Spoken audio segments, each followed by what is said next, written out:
मैं आज आप लोगों को वह कहानी सुनाने जा रही हूँ जो मैंने अपनी आँखों से देखी थी। यह घटना 2 साल पुरानी है। मेरा नाम अंकिता है। उस वक्त मैं अपनी पढ़ाई के चलते कानपुर शहर में रहती थी। मई में सेमेस्टर का एग्ज़ाम ख़त्म होने के बाद कॉलेज की छुट्टियां चल रही थी।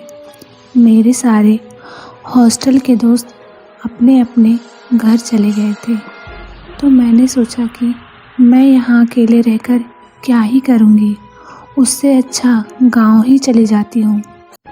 अगले दिन मैंने अपने गांव जाने के लिए बस की टिकट करा ली। मेरे गांव का नाम रसूलपुर था। मेरा गांव बहुत पिछड़ा हुआ था, इसीलिए यहाँ के लोग भूत प्रेत पर बहुत ज़्यादा विश्वास करते थे। शाम होते होते मैं अपने गांव पहुँच गई थी और मैं सबसे अच्छे से मिलकर बातचीत करती हूँ। उन दिनों हमारे गांव में किसी चुड़ैल की रात में घूमने की अफवाह फैली हुई थी।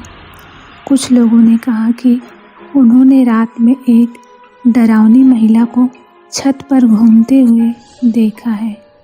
वह कभी घरों की छत पर तो कभी गांव की गलियों में घूमती नजर आती है। इस वजह से गांव के लोगों ने अपनी छतों पर जाना बंद कर दिया था। अंधेरा होते ही गांव की सड़कें पूरी सुनसान हो जाती थी। ऐसा लगता था मानो गांव में कोई रहता ही नहीं है। एक दिन मोहल्ले के लोग मिलकर रात भर उस महिला का इंतज़ार करते रहे, पर उस रात कोई नहीं आया। मुझे तो गांव वालों की बात पर बिल्कुल भी विश्वास नहीं होता था। जो भी चुड़ैल भूत की मेरे सामने बात करता था, मैं उनका मजाक उड़ाती थी। मुझे लगता था कि ये बस लोगों का वहम है या कोई गांव का शख्स ही इन लोगों को डरा रहा है। गांव में रहने वाले लोग जल्दी ही सो जाते हैं और सुबह सुबह ही काम करने के लिए अपने खेतों की तरफ चले जाते थे। मेरी दादी सुबह 5 बजे ही उठ जाया करती थी और मुझे भी उठा देती थी। इसीलिए मेरी रोज़ सुबह जल्दी उठने की आदत हो गई थी। मैं सुबह उठकर रोज़ व्यायाम करती थी। उसके बाद मैं पढ़ाई करती थी। एक दिन की बात है, उस दिन मैं बहुत थकी हुई थी, इसीलिए शाम को 5 बजे ही सो गई थी। बत्ती चली गई थी। रात के लगभग 3 बज रहे थे, तभी मेरी आँख खुली। मैं काफ़ी जल्दी उठ गई थी, तो मैंने सोचा कि अब जब उठ ही गई हूँ तो क्यों ना पढ़ लिया जाए। पढ़ने से पहले व्यायाम कर लेती हूँ, ताकि सुस्ती भी उड़ जाएगी और पढ़ाई में मन भी ज़्यादा लगेगा। तो मैं अपने छत पे चली गई और इधर उधर टहलने लगी। छत पर टहलते हुए मैंने देखा कि सामने वाले छत पर एक औरत, या यूँ कहें कि एक साया खड़ी थी। साया रात होने की वजह से साफ दिखाई नहीं दे रही थी।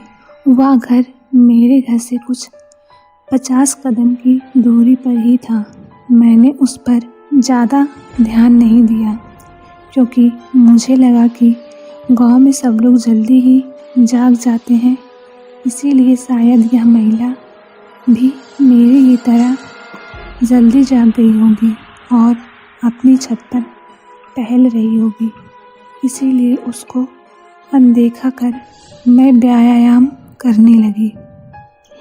व्यायाम करते हुए मैंने अचानक देखा कि वो महिला जैसे पहले थी वैसे ही अभी भी बस मेरी ही तरफ मुंह किए खड़ी थी। मुझे अब थोड़ा सा अजीब लगने लगा। मैंने सोचा चलो उसे आवाज़ लगाती हूँ। मैंने कहा, कैसी हो बहन? पर उधर से कोई आवाज़ आना तो दूर की बात, वो महिला तो अपनी जगह से हिली भी नहीं। जब उसने मेरी बातों का जवाब नहीं दिया तब मुझे उस पर बहुत गुस्सा आया और मैंने उस पर ध्यान देना बंद कर दिया और एक्सरसाइज करने लगी। कुछ देर बाद मैंने फिर से मुड़कर देखा तो छत पर वह महिला अभी भी बैठी हुई थी। उसके हाथ में काला सा कुछ था जिसे वह खा रही थी। उसका चेहरा दूसरी तरफ था और उसके हाथ जानवरों जैसे दिख रहे थे। जैसे जानवरों के हाथ पैर में लंबे लंबे बाल होते हैं, वैसे ही उस महिला के भी हाथों में लंबे लंबे बाल थे। यह सब देखकर मेरी हालत और ख़राब हो गई। उसके कुछ देर बाद अचानक से चारों तरफ कोहरे पड़ने लगे और तेज़ ठंड हवा चलने लगी और चारों तरफ अंधेरा ही अंधेरा हो गया। मैंने सोचा कि गर्मी के महीने में ये कोहरे क्यों पड़ रहे हैं। मैंने सोचा नीचे घर में जाया जाए। जैसे ही मैं अपने घर में जाने लगी, मैंने देखा कि उस महिला का कद अचानक से बढ़ने लगा। उस महिला को उस समय महिला समझना मेरी सबसे बड़ी मूर्खता थी। वो धीरे धीरे एक घर जितना बड़ी हो गई थी और सीढ़ी के दरवाजे भी अचानक से बंद हो गए। उस समय मेरे पैर जैसे जम ही गए थे और मैं चाहकर भी भाग नहीं पा रही थी क्योंकि नीचे जाने के दरवाजे भी बंद हो चुके थे। उस समय मैं खुद को कोसने लगी कि मैं ऊपर आई ही क्यों।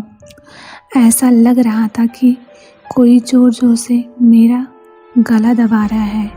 मैं अपने मन में सोचने लगी, अब मैं नहीं बचने वाली। डर के मारे मैंने अपनी आँख बंद कर ली और मुझे कुछ समझ में नहीं आ रहा था कि इस हालत में मैं क्या करूं। तभी मुझे ध्यान आया कि दादी कहती थी कि अगर आपको भूत प्रेत या किसी बुरी साया का एहसास हो तो आप हनुमान चालीसा पढ़ सकते हैं। अगर कोई बुरी साया होती है तो वह दूर भाग जाती है। मैं अपने मन में ही हनुमान चालीसा का पाठ करने लगी। थोड़ी देर बाद मैंने जब आंखें खोलकर देखा तो वहाँ पर कोई भी नहीं था। मैं तुरंत वहाँ से दरवाज़ा खोलकर नीचे भागी और अंदर से दरवाजे में कुंडी लगा दी और तेज़ी से नीचे आकर कंबल ओढ़कर सो गई। सुबह मैंने ये बात अपने घर वालों को बताई तो मेरी दादी बताने लगी कि दरअसल कुछ साल पहले एक महिला ने इसी छत से कूदकर आत्महत्या कर ली थी।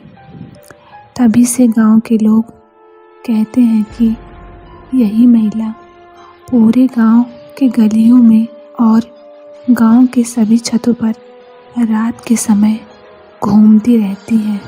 अगले कुछ दिनों तक गांव में उस आत्मा की घटनाएं होती रहीं। उस आत्मा की हरकतों की वजह से गांव वाले परेशान हो चुके थे। उसके बाद एक दिन गांव के लोगों ने एक पंडित को बुलाकर पूजा और हवन कराया। उसके कुछ दिनों बाद से वह आत्मा दिखाई देना बंद हो गई।